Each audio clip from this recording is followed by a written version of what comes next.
فقہ السنہ، نجاست اور اس کی قسمیں۔ نجاست سے مراد وہ گندگی ہے جس سے پاک رہنا، اور وہ اگر کپڑے یا بدن کو لگ جائے تو اس کو دھونا مسلمان کے لیے بہت ضروری ہے۔ اللہ تعالیٰ کا ارشاد ہے وَثِيَابَكَ فَطَهِّرْ، اور اپنے کپڑوں کو پاک کیجئے یا رکھیے۔ نبی کریم صلی اللہ علیہ وآلہ وسلم کا ارشاد ہے پاکیزگی آدھا ایمان ہے۔ نجاست کی قسمیں۔ نمبر 1، مردار۔ مردار سے مراد وہ جانور ہے جو اپنی موت آپ مرا ہو۔ وہ جانور جو گلا گھٹ کر یا چوٹ کھا کر یا بلندی سے گر کر مرا ہو، یا جسے درندے نے پھاڑا ہو، یا جو کسی آستانے پر ذبح کیا گیا ہو، یا جسے ذبح کرتے اللہ کے سوا کسی اور کا نام لیا گیا ہو۔ ان سب کا حکم بھی مردار ہی کا ہے۔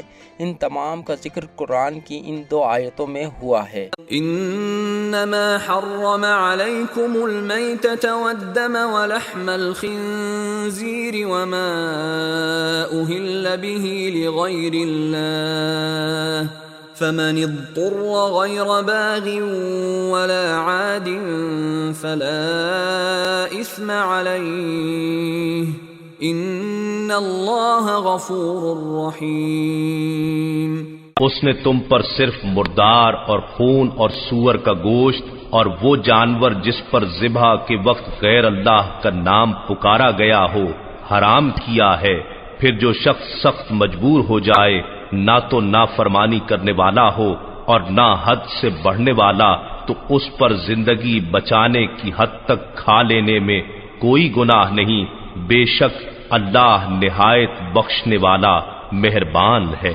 حرمت علیکم المیتۃ والدم ولحم الخنزیر وما أهل لغیر اللہ به والمنخنقة والموقوذة والمتردية والنطيحة وما أكل السبع إلا ما ذكيتم وما ذبح على النصب۔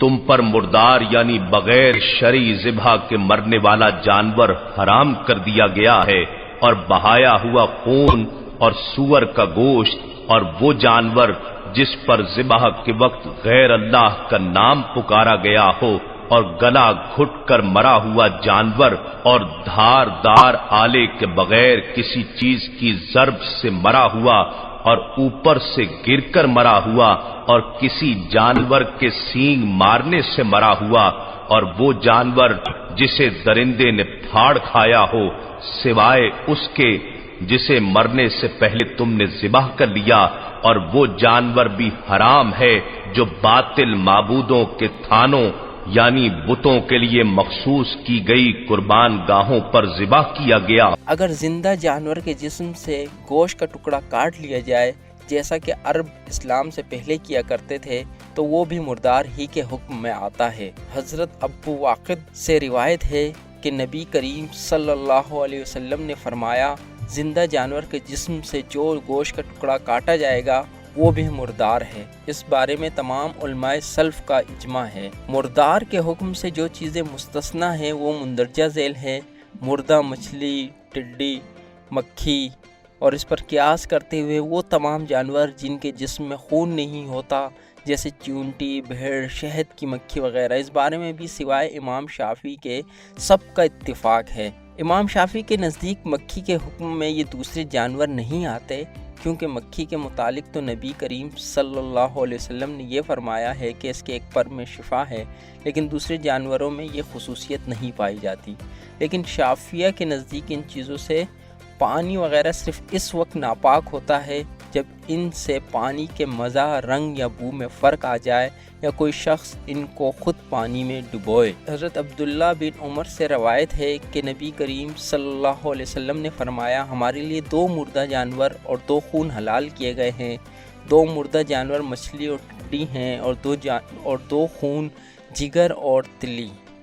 حضرت ابو ہریرہ سے روایت ہے کہ نبی کریم صلی اللہ علیہ وسلم نے فرمایا جب تم میں سے کسی شخص کے پینے کی چیز میں مکھی گر جائے تو اسے چاہیے کہ اسے ڈبو دے اور پھر اسے پھینک دے، اس لیے کہ اس کے ایک پر میں شفا ہے اور دوسرے میں بیماری۔ مردہ جانور کی وہ چیزیں جن میں جان نہیں ہوتی، دانت، ہڈی، بال اور اون، اس بارے میں اگرچہ نبی کریم صلی اللہ علیہ وسلم سے کوئی چیز ثابت نہیں ہے، لیکن امام زہری فرماتے ہیں میں نے سلف میں بہت سے بزرگوں کو ہاتھی کی ہڈی سے کنگھی کرتے اور اس میں تیل رکھتے دیکھا ہے اور وہ اس میں کوئی حرج نہیں سمجھتے تھے۔ امام ابو حنیفہ کے نزدیک یہ سب چیزیں پاک ہیں۔ امام شافعی کے نزدیک ہڈی اور بال میں جان ہوتی ہے، اس لیے یہ ناپاک ہے۔ امام مالک اور امام احمد بن حنبل کے نزدیک ہڈی ناپاک ہے اور بال پاک، کیونکہ ہڈی میں جان ہوتی ہے اور بال میں نہیں۔ خون جبکہ وہ بہہ رہا ہو ناپاک ہے، یہ جمہور اکثریت سلف کا مسلک ہے۔ امام مالک کے نزدیک ہر خون، خواہ وہ بہتا ہوا ہو یا جمع ہوا، ناپاک ہے۔ اس اختلاف کی وجہ یہ ہے کہ اوپر قرآن کی جن آیات کا ذکر کیا گیا ہے، ان میں سے ایک میں بہتا ہوا خون کا ذکر ہے اور دوسری میں بغیر کسی قید کے صرف دمہ خون کا۔ امام مالک غیر مقید آیت کا حکم مقید پر لگاتے ہیں اور دوسری مقید کا غیر مقید پر۔ سورہ انعام کی آیت 145 میں اس کا ذکر ہوا ہے، البتہ تھوڑا خون معاف ہے۔ حضرت عائشہ فرماتی ہے ہم لوگ گوشت کھایا کرتے تھے اور ہنڈیا کے اوپر خون کی کچھ دھاریاں ہوا کرتی تھیں۔ امام حسن بصری فرماتے ہیں صحابہ کرام نماز پڑھا کرتے تھے حالانکہ ان کے جسم زخمی ہوتے تھے۔ روایت میں ہے کہ حضرت عمر رضی اللہ عنہ پر حملہ کیا گیا، آپ نماز پڑھاتے رہے، خون آپ کے جسم پر بہہ رہا تھا۔ یہ جمہور جن میں ائمہ اربعہ بھی شامل ہے کا مسلک ہے۔ سلف میں بعض کے نزدیک تھوڑے یا زیادہ خون کا ایک ہی حکم ہے۔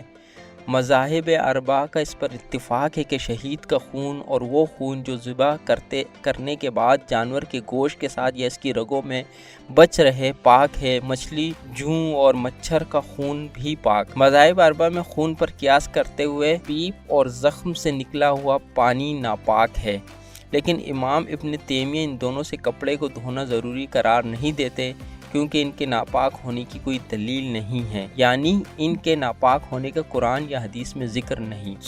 سور کے گوشت کے ناپاک ہونے پر اجماع ہے، جیسا کہ اوپر قرآن کی دونوں آیتوں میں اس کا ذکر ہے۔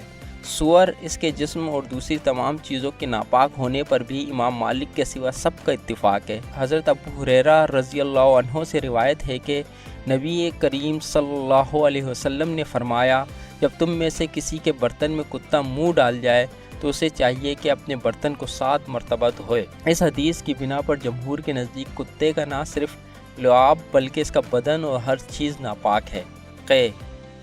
قے کی ناپاکی پر اجماع ہے۔ نبی کریم صلی اللہ علیہ وسلم نے حضرت عمار رضی اللہ عنہ کو اس سے کپڑا دھونے کا حکم دیا۔ نزدیک قے اگر منہ بھر سے کم ہو تو وہ نجاست خفیفہ ہے۔ انسان کا پیشاب و پاخانہ، ان کے ناپاک ہونے پر اجماع ہے، البتہ اگر بچہ لڑکا دودھ پیتا ہو، ابھی غذا کھانے نہ لگا ہو تو اس کے پیشاب کے بارے میں سختی نہیں ہے، اس کے پیشاب پر چھینٹے دے لینا کافی ہے۔